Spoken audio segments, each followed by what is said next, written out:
बीच में छोड़ने का काम मात्र कांग्रेस का है, जो ओबीसी आरक्षण में भी युवाओं को करोड़ों रुपया खर्च करवा के हरीश चौधरी ने बुलाया जयपुर में और उनको 48 घंटे का टाइम देकर के वापस भगा दिया था। ये कांग्रेस के जो है मेड़ा चुड़ी में 2-3 तो जब भी आंदोलन होता है ये कोशिश करते हैं कि उस आंदोलन के बीच में चले जाएं और फिर उस आंदोलन को भीड़ को बकेरने का काम करे, तो के 4-5 कांग्रेस के एमएलए बीच में आ गए और बाद में जाकर के अशोक जी से बात हो गई 48 घंटों में आपका काम हो जाएगा। मतलब उनका काम एक ही है, अपनी छवि को चमकाए और लोगों को भीड़ को बकेरने का काम करे। ऐसे छवियां चमकनी वो पुराने के जमाने में चला गया। अब तो जो मैदान में रहेगा दिन रात डटके रहेगा वही चमकता सितारा बनेगा, बाकी की बातें कोई नहीं सुनी जाएगी।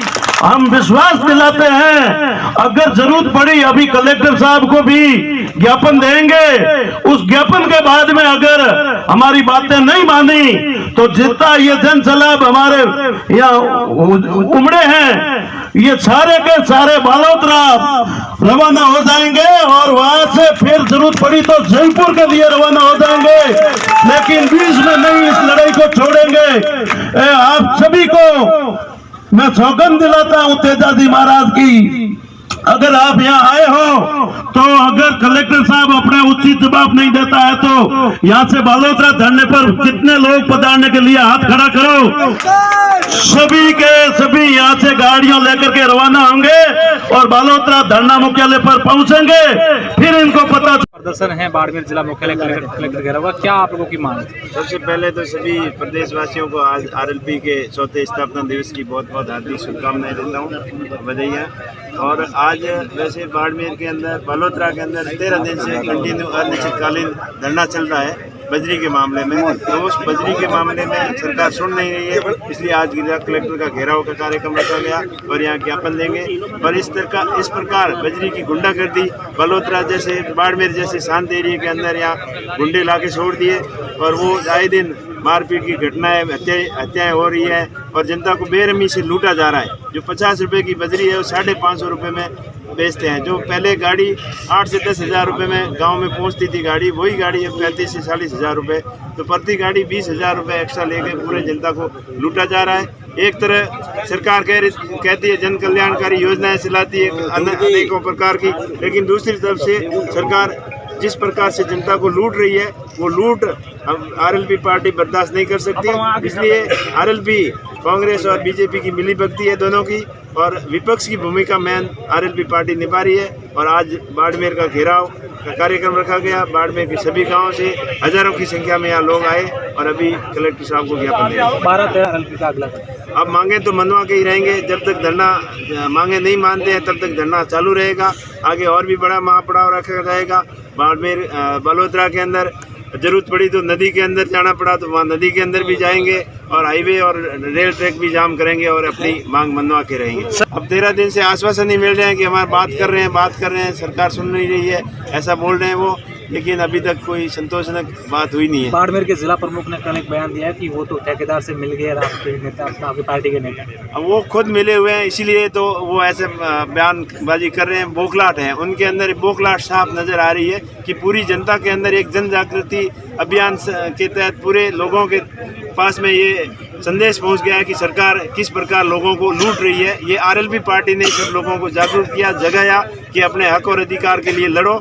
तो इससे वो बौखलाहट में इस तरीके के बयान देते हैं। और जब वो कल प्रेस कॉन्फ्रेंस कर रहे थे तो कई लोग जो बजरी ठेकेदार के दलाल हैं वो उनके साथ में थे और हो सकता है कि उनके पास में भी कुछ हिस्सा पहुंच गया हो, इसलिए वो अपना पाक साफ करने के लिए ऐसे इस तरीके के बयानबाजी कर रहे हैं। पर जनता सब समझती है, बाड़मेर की जनता सब जानती है कि कौन क्या कर रहा है, जनता से कोई छुपा नहीं है। कल वो लोग अब देखो हम तो पहले से प्रदर्शन कर ही रहे हैं और स्वागत है वो अगर हमारे साथ में आके बैठते हैं।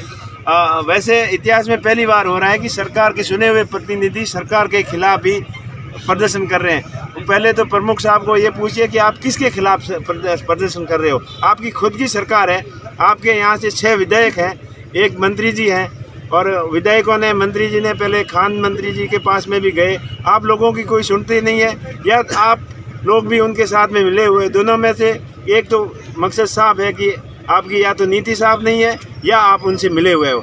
अगर आपकी नीति साफ होती तो सरकार के ऊपर दबाव बनाते।